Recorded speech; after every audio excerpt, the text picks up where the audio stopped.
नमस्कार दोस्तों, मैं हूं आपका दोस्त के बी। तो आज की इस वीडियो में हम इंडियन पॉलिटी के एक बहुत ही महत्वपूर्ण टॉपिक को डिस्कस करेंगे, यानी कि 2020 और 21 में जो भी आपके एग्जाम हुए हैं और उन एग्जाम्स में जो आपके महत्वपूर्ण अनुच्छेद से जुड़े हुए प्रश्न पूछे गए हैं, उन सारे प्रश्नों को हम लोग इस वीडियो में डिस्कस करने वाले हैं। तो टोटल प्रश्नों की संख्या 65 होगी और मैं आपसे यही एक्सपेक्ट करूंगा कि अगर आप पूरा वीडियो को देख रहे हैं तो आप इसको एज ए टेस्ट कंसीडर करें और लास्ट में आप जरूर ये बताइएगा कि 65 में से आपने कितने प्रश्नों का यहां पर बिल्कुल सही उत्तर दिया है। तो चलिए इस वीडियो की हम शुरुआत करते हैं। इससे पहले के स्टैटिक जीके वाले वीडियो अगर आपने नहीं देखे हैं तो आई बटन पर आपको पूरी प्लेलिस्ट मिल जाएगी, उन वीडियो को आप जरूर देख लें। तो पहला प्रश्न है कि भारत के संविधान में इस समय क्रमशः कितने अनुच्छेद, कितने भाग और कितनी अनुसूचियां आपको देखने को मिलेंगी। तो ध्यान रखिएगा, अगर हम लोग करंट सिनेरियो की बात करते हैं तो हमारे संविधान में टोटल 448 यहां पर अनुच्छेद हैं, 25 इसके भाग हैं और 12 अनुसूचियां आपको देखने को मिलेंगी। तो ध्यान रखेंगे, ऑप्शन हमारा सी हो जाएगा करेक्ट। अब आपको यह भी ध्यान रखना है कि जब हमारा संविधान लागू हुआ था 1950 में, तो उस समय हमारे संविधान में टोटल 395 आर्टिकल थे, 22 इसके पार्ट थे और जो शेड्यूल्स थी इनकी संख्या थी टोटल 8। तो देख सकते हैं मूल संविधान में संख्या ये थी जो कि वर्तमान में आपकी यहां तक पहुंच चुकी है। अगला प्रश्न है कि निजता का अधिकार भारतीय संविधान के किस अनुच्छेद में संरक्षित है। और अभी हाल ही में जो आपका यूपीएससी का पेपर हुआ है उसमें यह प्रश्न डायरेक्टली पूछा गया था। तो ध्यान रखिएगा, अगर हम लोग बात करते हैं राइट टू प्राइवेसी की तो ये हमारे संविधान के अनुच्छेद 21 में मिलेगा। किसमें है? संविधान के अनुच्छेद 21 में मिलेगा। तो ऑप्शन यहां पर सी हो जाएगा करेक्ट। आपको पता होगा कि जो हमारे संविधान का अनुच्छेद 21 है वह आपके जीवन के अधिकार और व्यक्तिगत स्वतंत्रता के बारे में बात करता है, तो उसी में भी हमारा आ जाता है राइट टू प्राइवेसी। तो ऑप्शन यहां पर सी हो जाएगा करेक्ट। वीडियो में हम लोग आगे बढ़े उससे पहले मैं आपको बता दूं कि अगर आपने मुझे अनअकैडमी के ऊपर फॉलो नहीं किया है तो आप लोग मुझे फॉलो जरूर कर लें, क्योंकि अनअकैडमी के ऊपर मेरी जो क्लास होती है इसमें आपका लाइव टेस्ट होता है और क्लास के बाद ही आपको यह पता चल जाता है कि आपने कितने प्रश्नों का सही उत्तर दिया है। सबसे महत्वपूर्ण बात इस क्लास की यह होती है कि आप डायरेक्टली मेरे साथ इंटरेक्ट कर सकते हैं। अगर आपका कोई भी डाउट वगैरह होता है तो आप उस लाइव क्लास में पूछ सकते हैं। तो सारी क्लासेस फ्री होती हैं, आपको बस अनअकैडमी का ऐप डाउनलोड करना है और वहां पर आप मुझे फॉलो कर सकते हैं।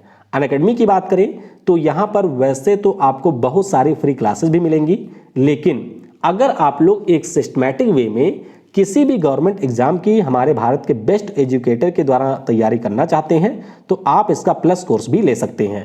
अगर हम प्लस कोर्स की बात करें तो बैंक में आपका ये ऑफर है, इसी प्रकार से एसएससी कैटेगरी में ये ऑफर चल रहा है, यानी कि 1 साल का अगर आप सब्सक्रिप्शन लेते हैं तो आपको 4 महीने का बिल्कुल फ्री मिलेगा। तो ये सारे ऑफर आप लोग अवेल कर सकते हैं। इसके अलावा अगर आप लोग पैसा बिल्कुल नहीं देना चाहते हैं अनअकैडमी को, तो आप लोग क्या कर सकते हैं कि अनअकैडमी का कॉम्बैट होता है, इस बार संडे को मेगा कॉम्बैट होने वाला है। तो आपको पिन कमेंट में एक लिंक मिलेगा कॉम्बैट का, उस पर क्लिक करके आप इसमें एनरोल कर सकते हैं। और अगर आपकी क्षमता हुई टॉप रैंक हासिल करने की तो अनअकैडमी आपको यहां पर बिल्कुल फ्री में देगा सब्सक्रिप्शन। तो इसमें आप लोग जरूर एनरोल कर लें, बिल्कुल फ्री टेस्ट होता है और हर संडे को आपके 12 बजे होता है। इस बार का जो कॉम्बैट है वो मेगा होने वाला है, यानी कि ज्यादा लोगों को यहां पर सब्सक्रिप्शन जीतने का मौका मिलेगा।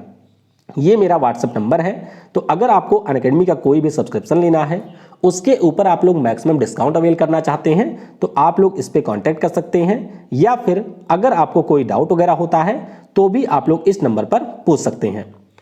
अगला प्रश्न है कि हमारे संविधान के किस अनुच्छेद के अंतर्गत धार्मिक स्वतंत्रता का अधिकार दिया गया है। तो ध्यान रखिएगा, हमारे संविधान का जो अनुच्छेद 25 से 28 है वो हमारे देश के जो भी नागरिक हैं उनको यहां पर धार्मिक स्वतंत्रता का अधिकार देता है। तो ऑप्शन यहां पर डी हो जाएगा करेक्ट। ये देख सकते हैं कि इसमें टोटल आपको मिलेंगे 4 अनुच्छेद।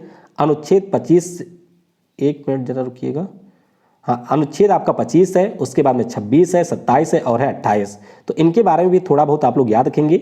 जैसे अनुच्छेद 25 में ये कहा गया है कि आप अपने धर्म को मान सकते हैं, उसका आचरण कर सकते हैं, प्रचार वगैरह कर सकते हैं।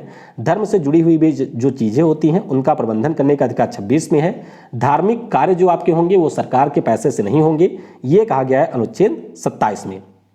अगला प्रश्न है कि भारतीय संविधान के किस अनुच्छेद के अंतर्गत लोकसभा में जो हमारे शेड्यूल कास्ट और शेड्यूल ट्राइब के लोग हैं उनके लिए सीटें आरक्षित की गई हैं। बहुत ही ज़्यादा महत्वपूर्ण है। तो अगर हम लोग लोकसभा की बात करते हैं तो ये जो आपका आरक्षण है वो मिला हुआ है अनुच्छेद 330 से। किससे? अनुच्छेद 330 से लोकसभा में मिला हुआ है।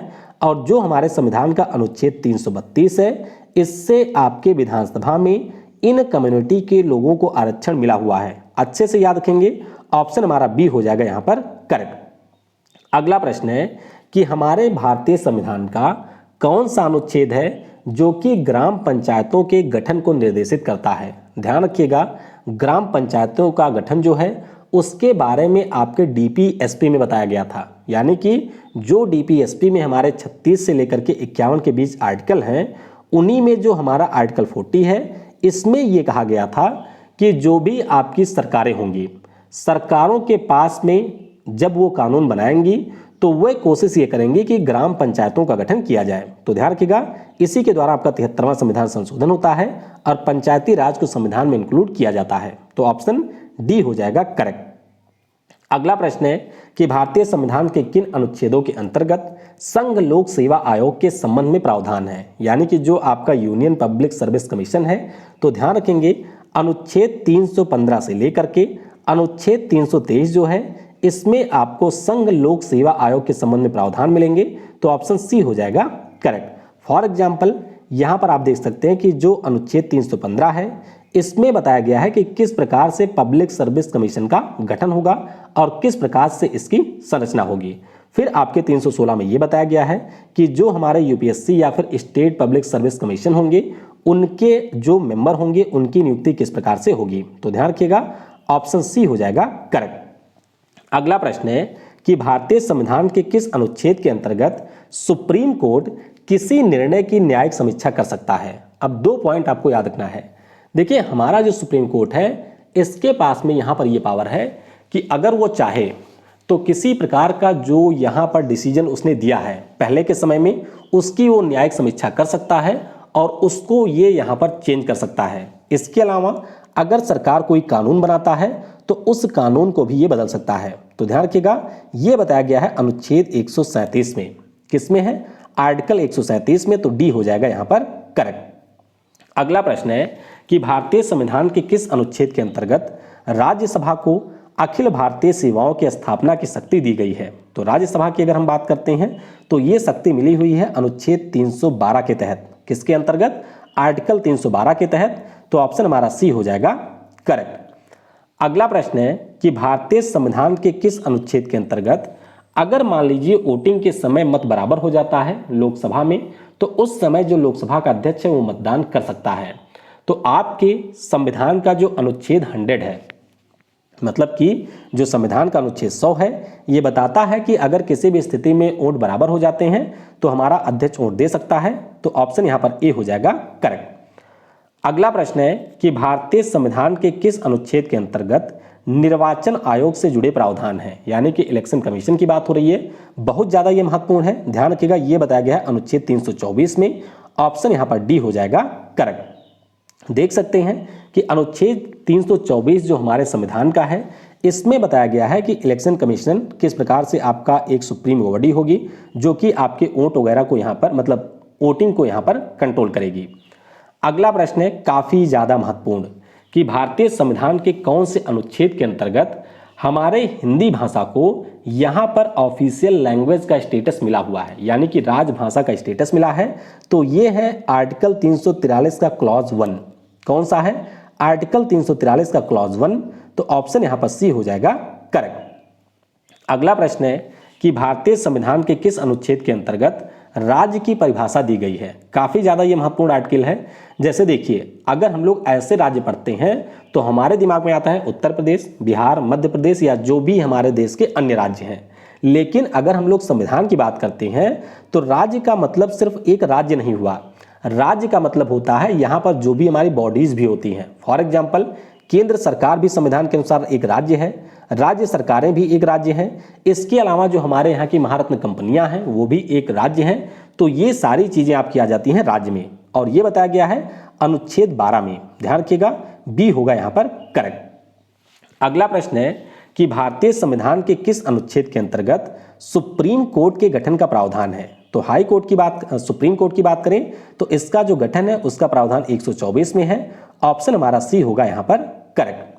तो ध्यान रखिएगा, यहाँ पर आप लोग देख सकते हैं कि आपके संविधान का जो अनुच्छेद 124 है इसमें बताया गया है कि किस प्रकार से हमारे देश में सुप्रीम कोर्ट का गठन होगा, और 131 में बताया गया है कि इसके मूल अधिकार क्षेत्र कौन से होंगे सुप्रीम कोर्ट के, और 137 मैंने ऊपर बता ही दिया कि ये किसी भी कानून की न्यायिक समीक्षा कर सकता है कि क्या वो आपके संविधान के संगत है या फिर उससे अलग है। तो उस आधार पर इसको ये नल और वाइड भी कर सकता है।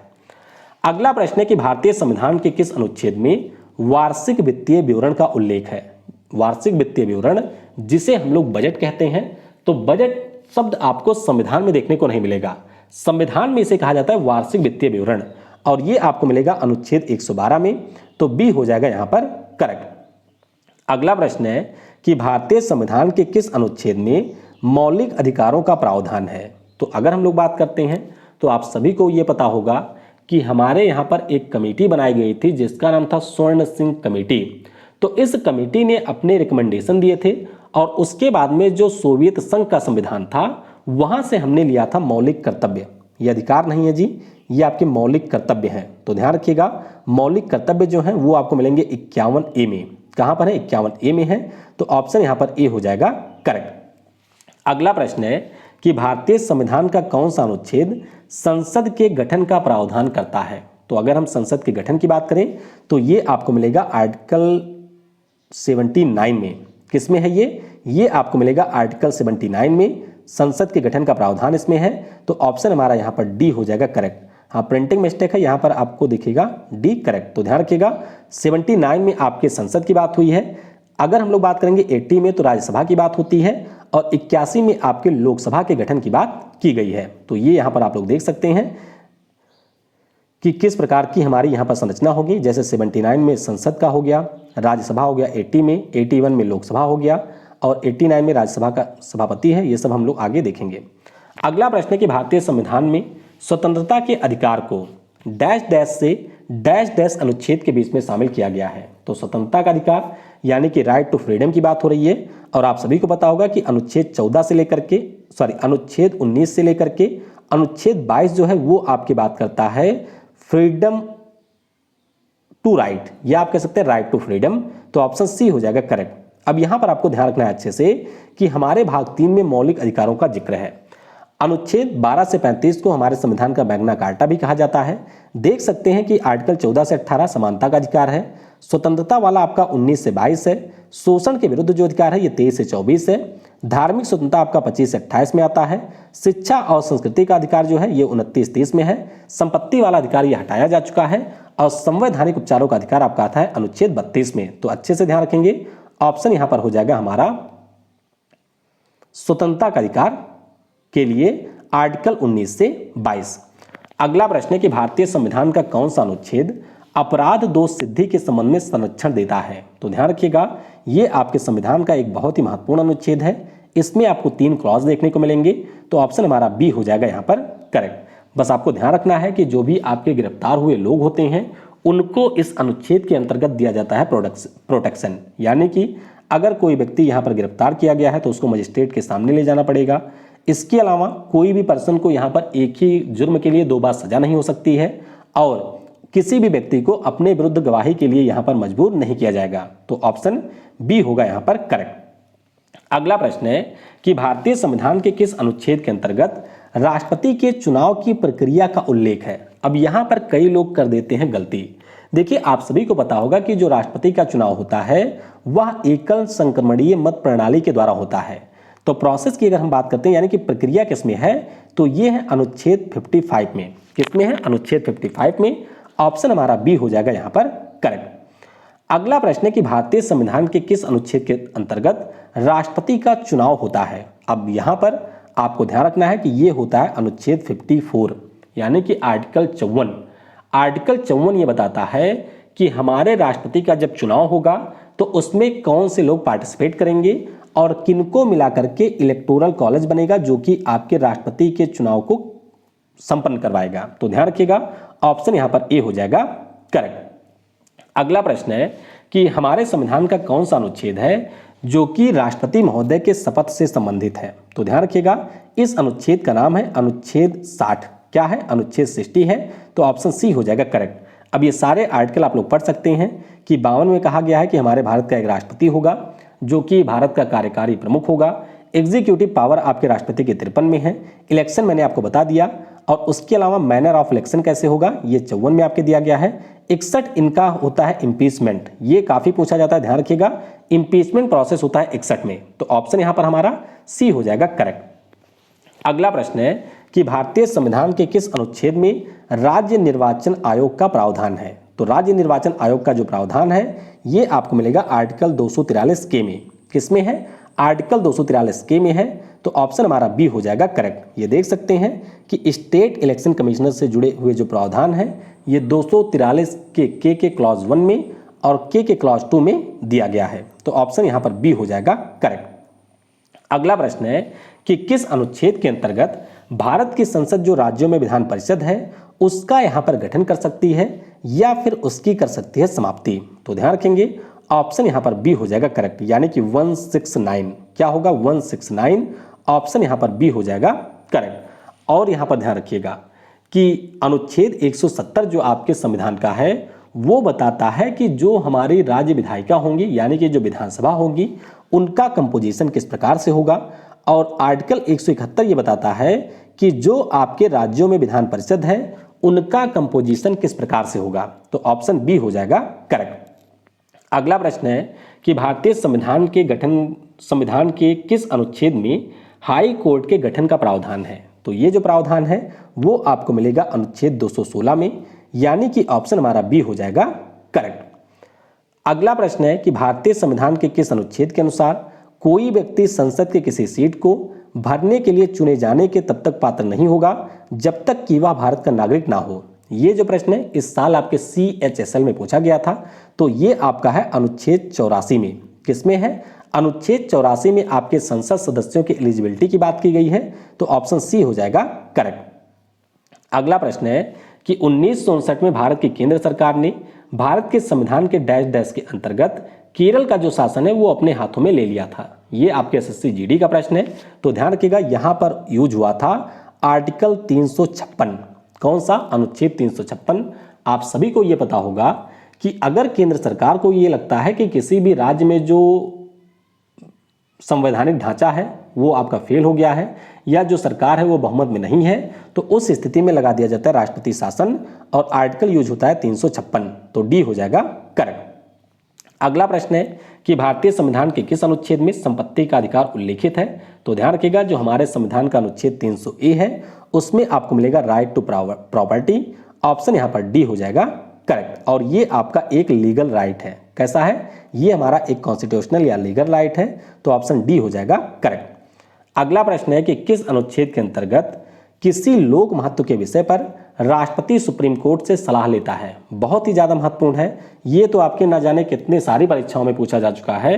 तो इस अनुच्छेद का नाम है आर्टिकल 143 यानी कि अगर कोई भी मैटर हो जाता है देश में तो उस मैटर पर राष्ट्रपति अगर चाहे तो वो सुप्रीम कोर्ट से मांग सकता है सलाह। किससे? सुप्रीम कोर्ट से। अब ये डिपेंड करता है कि सुप्रीम कोर्ट सलाह देता है या नहीं और सलाह अगर उसने दे दिया तो ये डिपेंड करता है राष्ट्रपति मानेंगे या नहीं। ठीक है, तो ये मतलब एक जोक टाइप वाला है। तो ऑप्शन हमारा सी हो जाएगा यहां पर करेक्ट। अगला प्रश्न है कि भारतीय संविधान के किस अनुच्छेद के अंतर्गत शिक्षा का अधिकार परिभाषित किया गया है। आप सभी को पता होगा कि 86वां संविधान संशोधन होता है 2002 में। उसके जरिए यह प्रावधान किया जाता है कि हमारे संविधान में एक अनुच्छेद 21A जोड़ा जाएगा और इसके माध्यम से जो आपके 6 से 14 साल के उम्र के बच्चे होंगे उनको फ्री एंड कंपलसरी एजुकेशन दिया जाएगा। तो ऑप्शन डी होगा यहां पर करेक्ट। अगला प्रश्न है कि भारतीय संविधान के किस अनुच्छेद में वित्त आयोग के गठन का प्रावधान है। वित्त आयोग की बात करें तो ये हमारी एक कॉन्स्टिट्यूशनल बॉडी है। इसका जो गठन होता है वो राष्ट्रपति महोदय के द्वारा हर 5 साल पे किया जाता है और इसके गठन की जो बात है वो अनुच्छेद 280 में की गई है। तो ध्यान रखिएगा, सी हो जाएगा यहाँ पर करेक्ट। इस समय 15वां वित्त आयोग हमारे यहाँ पर चल रहा है जिसके प्रमुख हैं NK सिंह। अगला प्रश्न है कि भारत की संसद किस अनुच्छेद के अंतर्गत संविधान में संशोधन कर सकती है। बहुत ही प्यारा अनुच्छेद है, ध्यान रखिएगा, ये आपका है आर्टिकल 368। कौन सा है? आर्टिकल 368 है। ये इंग्लिश में गलत हो गया है तो ऑप्शन हमारा यहाँ पर सी हो जाएगा करेक्ट। ध्यान रखिएगा, अनुच्छेद 368 के अंतर्गत हमारी संसद किसी भी जो मतलब जो आपके संविधान में चीजें दी गई हैं उनमें कर सकती है संशोधन। अगला प्रश्न है कि अनुच्छेद 371 बी का संबंध किस राज्य से है। अब ध्यान रखिएगा, इस प्रकार के प्रश्न इस बार आपके CBT 1 वाले एग्जाम में बहुत आए थे NTPC के। तो यहां पर 371 बी की बात करें तो इसका संबंध है असम से। ऑप्शन यहां पर बी हो जाएगा करेक्ट। आप सभी को पता होगा कि संविधान का जो अनुच्छेद आपका 370 था वो जम्मू कश्मीर से जुड़ा हुआ था। 371 की बात करें तो वो महाराष्ट्र और गुजरात से संबंधित है।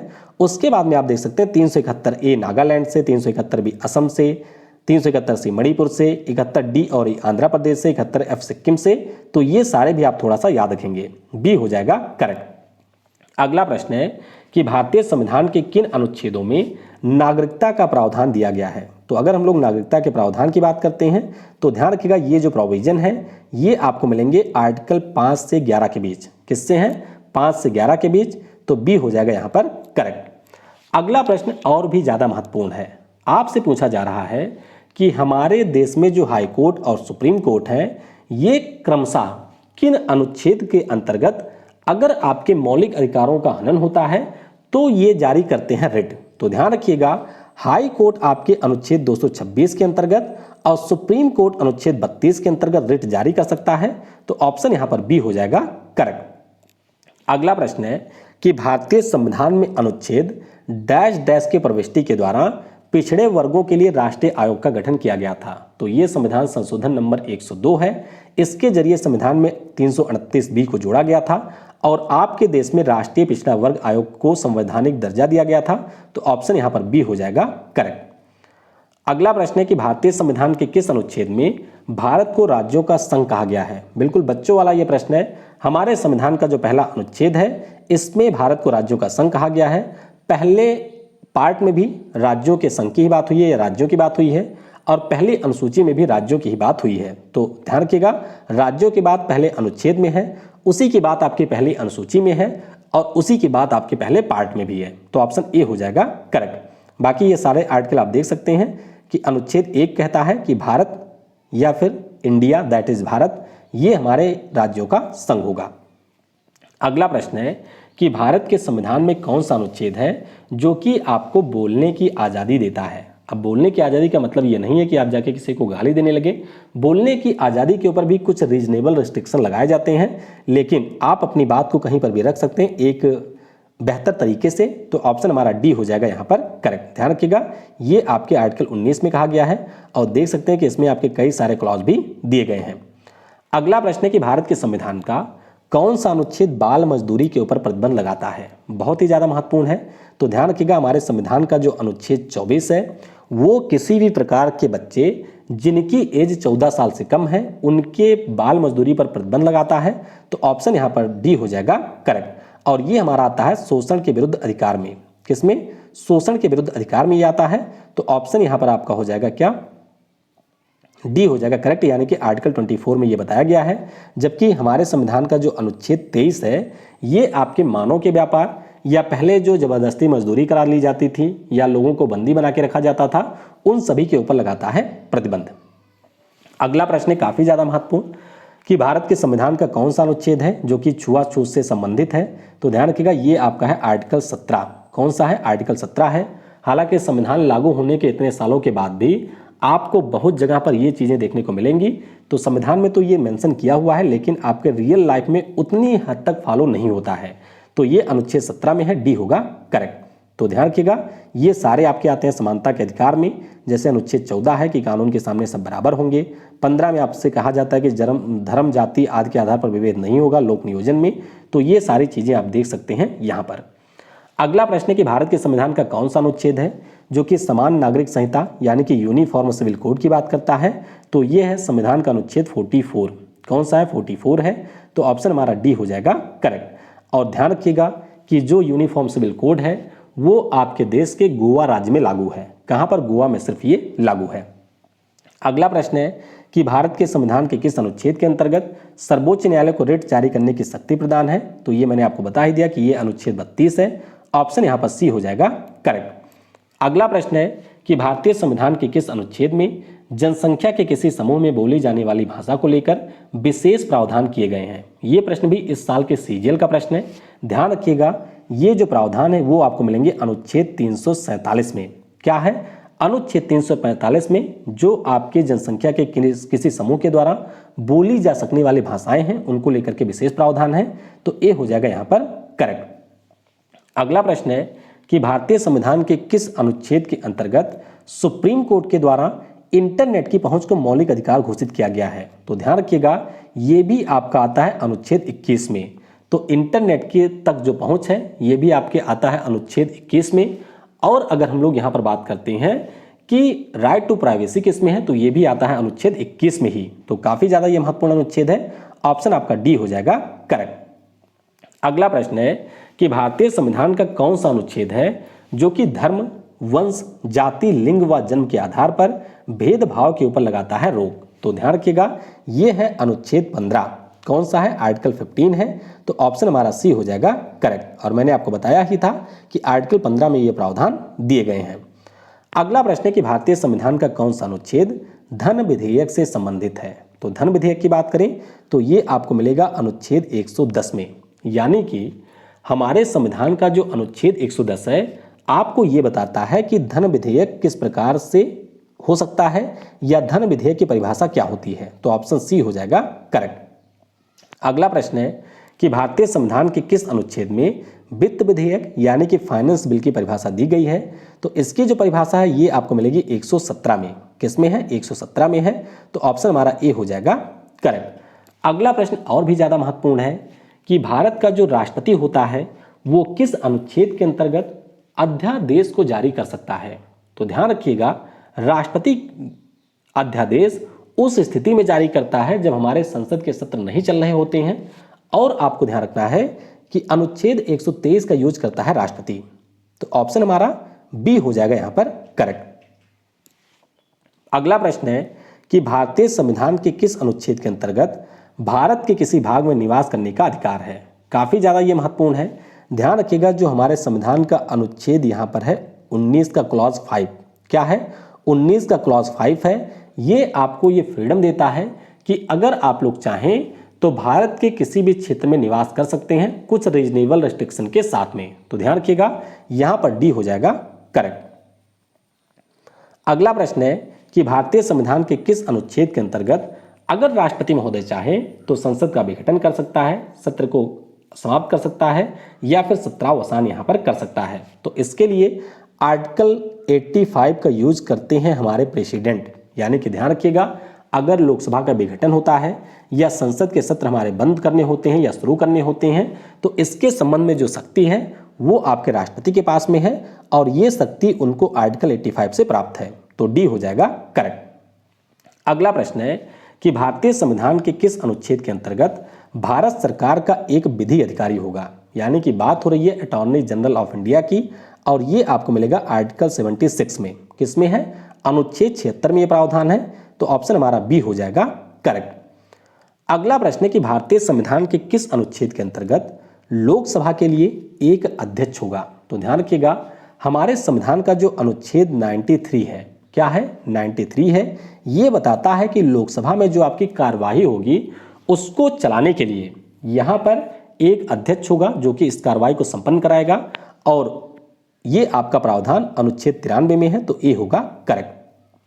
अगला प्रश्न है कि भारतीय संविधान के किस अनुच्छेद के अंतर्गत राज्यसभा के लिए एक सभापति होगा? तो ध्यान रखिएगा हमारे संविधान का जो अनुच्छेद 89 है ये साफ साफ ये बताता है कि हमारे जो हमारे राज्यसभा का सभापति होगा वो आपके उपराष्ट्रपति महोदय ही होंगे। यानी कि हमारे देश का जो उपराष्ट्रपति है वह आपके राज्यसभा का एक्स ऑफिशियो चेयरमैन होगा। यह कहा गया है आर्टिकल 89 में, तो बी हो जाएगा करेक्ट। अगला प्रश्न है कि अंतर राज्य विवादों के समन्वय के लिए भारत के संविधान के निम्नलिखित में से किस अनुच्छेद के तहत एक अंतर राज्य परिषद का गठन किया जाता है। तो ध्यान रखिएगा, ये जो अंतर राज्य परिषद होते हैं अनुच्छेद 263 के अंतर्गत बनाए जाते हैं। ऑप्शन हमारा सी हो जाता है करेक्ट। दरअसल अगर हमारे देश के जो राष्ट्रपति हैं उनको कभी भी ये महसूस होता है कि लोगों की भलाई के लिए इस प्रकार से किसी भी परिषद के गठन की आवश्यकता है, तो उस स्थिति में इंटर स्टेट काउंसिल का गठन किया जाता है। तो ध्यान रखिएगा, सी हो जाएगा यहां पर करेक्ट।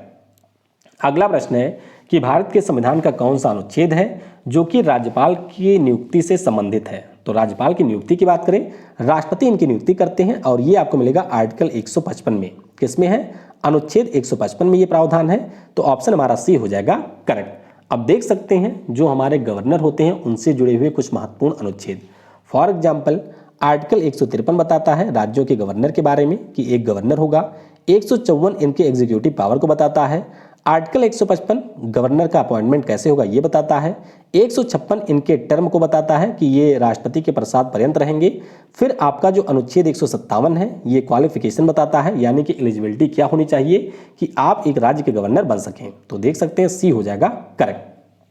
अगला प्रश्न है कि भारतीय संविधान का कौन सा अनुच्छेद है जिसके अंतर्गत हमारे जो राष्ट्रपति होते हैं वो राज्य के हाईकोर्ट में न्यायाधीशों की नियुक्ति करते हैं। तो ध्यान रखिएगा, न्यायाधीशों की जो नियुक्ति है वो अनुच्छेद 217 के अंतर्गत होती है, यानी कि ऑप्शन हमारा बी होगा यहां पर करेक्ट।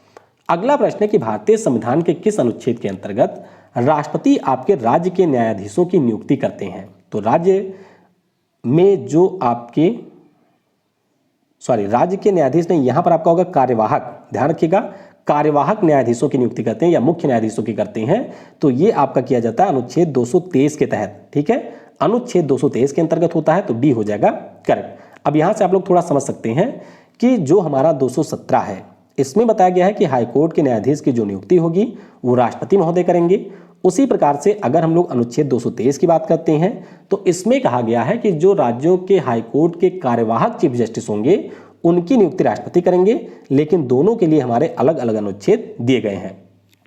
अगला प्रश्न है कि भारतीय संविधान के किस अनुच्छेद के अंतर्गत यहां पर जो हमारी संसद है वो एक ट्राइब्यूनल का गठन कर सकती है। ट्राइब्यूनल जिसे हम लोग अधिकरण कहते हैं, तो इसके लिए संविधान के अनुच्छेद 323 बी में प्रावधान किए गए हैं। किसमें? 323 बी में ये प्रावधान किए गए हैं। देख सकते हैं कि 42वें संविधान संशोधन एक्ट 1976 के द्वारा ये जोड़ा गया था और इसमें यह कहा गया है कि अगर टैक्सेशन से जुड़ा हुआ कोई मुद्दा होता है, आयात निर्यात से जुड़ा हुआ कोई मुद्दा होता है, भूमि सुधार से जुड़ा हुआ कोई मुद्दा होता है या इस प्रकार से कोई अन्य मुद्दे होते हैं, तो हमारे देश की जो संसद है या फिर आपके राज्यों की विधानसभाएं हैं वो इस प्रकार से ट्राइब्यूनल का गठन कर सकती हैं। ध्यान रखिएगा, ट्राइब्यूनल आपके बिल्कुल कोर्ट की तरह ही काम करता है। तो सी होगा करेक्ट।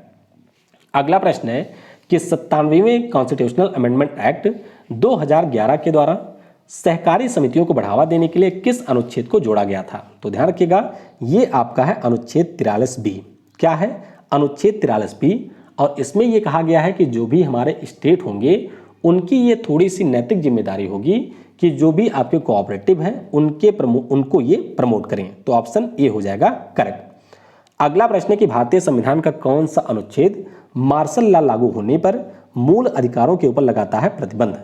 तो ध्यान रखिएगा, ये आपका है अनुच्छेद 34। यानी कि मान लीजिए देश में कोई ऐसा एरिया है जो कि थोड़ा सा अनस्टेबल है, जहां पर शांति नहीं है, तो वहां पर लगाया जाता है मार्शल लॉ। अब मार्शल लॉ जब लगाया जाता है तो उस समय जो आपके नागरिक उसमें निवास करते हैं उनके बहुत सारे मूल अधिकारों को यहाँ पर प्रतिबंधित कर दिया जाता है और हमारी जो सेना होती है उसके पास में आते हैं काफी सारे पावर। तो ऑप्शन सी हो जाएगा करेक्ट। अगला प्रश्न है कि भारतीय संविधान के किस अनुच्छेद के अंतर्गत जो हमारे देश के राष्ट्रपति हैं उनके पास में वीटो शक्ति का प्रावधान है, यानी कि उनको वीटो शक्ति प्राप्त है। वीटो शक्ति का मतलब यह होता है कि मान लीजिए लोकसभा और राज्यसभा से कोई बिल पास करवा के आपने भेज दिया राष्ट्रपति के पास, तो राष्ट्रपति के पास में वहां पर ऑप्शन होते हैं कि वो उस बिल पर अपनी सहमति दे सकते हैं, उस बिल पर अपनी सहमति को रोक सकते हैं, या फिर अगर वो मनी बिल नहीं है तो उसको लौटा सकते हैं वो संसद को दोबारा कि आप इसको फिर से चेक करिए। तो ये जो शक्ति है वो मिला हुआ है 111 के अंतर्गत। ऑप्शन यहाँ पर सी हो जाएगा करेक्ट। अगला प्रश्न है कि भारतीय संविधान के किस अनुच्छेद के अंतर्गत राष्ट्रपति मुख्यमंत्री की करते हैं नियुक्ति। तो ध्यान रखिएगा, राष्ट्रपति मुख्यमंत्री की जो नियुक्ति है वो करते हैं अनुच्छेद 164 के अंतर्गत। सॉरी जी, राष्ट्रपति नहीं करते हैं, राज्यपाल करते हैं, प्रिंटिंग मिस्टेक है, तो ध्यान रखिएगा, ये फ्लो में मैं बोल गया। तो जो हमारे राज्यपाल होते हैं उनके द्वारा नियुक्ति की जाती है। ऑप्शन यहाँ पर डी हो जाएगा करेक्ट। अगला प्रश्न है कि भारतीय संविधान के किस अनुच्छेद के अंतर्गत राष्ट्रपति के पास में क्षमादान की शक्ति होती है। बहुत ही ज्यादा महत्वपूर्ण अनुच्छेद, अनुच्छेद 72। तो ध्यान रखिएगा, कोई भी जो सजा पाया हुआ व्यक्ति है उसको हमारे राष्ट्रपति अगर चाहें तो उसको पूरी तरीके से माफ कर सकते हैं। तो पार्डन पावर ये है, बी हो जाएगा करेक्ट। अगला प्रश्न है कि भारतीय संविधान के किस अनुच्छेद के अंतर्गत राज्यपाल के पास में क्षमादान की शक्ति होती है। तो जो आपके राज्यपाल हैं उनके पास में ये पावर है अनुच्छेद 161 के अंतर्गत, यानी कि ऑप्शन सी हो जाएगा करेक्ट। अगला प्रश्न है कि राज्यपाल किस अनुच्छेद के अंतर्गत राज्यों में महाधिवक्ता की नियुक्ति करते हैं। तो ये करते हैं अनुच्छेद 165 के अंतर्गत। तो जैसे एक विधि अधिकारी हमारे होता है केंद्र सरकार में अनुच्छेद 76 के अंतर्गत, उसी प्रकार से राज्यों में भी राज्य सरकार का वकील होता है और इसकी नियुक्ति राज्यपाल के द्वारा 165 के अंतर्गत की जाती है। तो बी होगा करेक्ट। आखिरी प्रश्न है कि भारतीय संविधान का कौन सा अनुच्छेद है जो कि पर्यावरण संरक्षण के संबंध में प्रावधान करता है। तो ध्यान रखिएगा, ये जो प्रावधान है वो आपको मिलेंगे अनुच्छेद 48A में। किसमें है? आर्टिकल 48A में है। तो ऑप्शन ए हो जाएगा करेक्ट। दरअसल जो हमारे यहाँ पर 42वां संविधान संशोधन हुआ था उसके जरिए ये प्रावधान जोड़ा गया था। तो ऑप्शन ए हो जाएगा करेक्ट। तो इस प्रकार से लगभग कुल मिलाकर के हमने 100 महत्वपूर्ण अनुच्छेदों को डिस्कस किया हुआ है और मैंने कोशिश ये की है कि जो प्रश्न पूछे जाते हैं आर्टिकल से वो कैसे पूछे जाते हैं इसके आधार पर आप चीज़ों को समझ सकें। फिर भी आपको किसी भी आर्टिकल में कोई डाउट होता है तो आप उसके बारे में मुझसे कमेंट में या फिर मेरे व्हाट्सएप नंबर पर पूछ सकते हैं। Thanks for watching. जय हिंद, जय भारत और सबसे जरूरी, पढ़ेगा भारत तो बढ़ेगा भारत।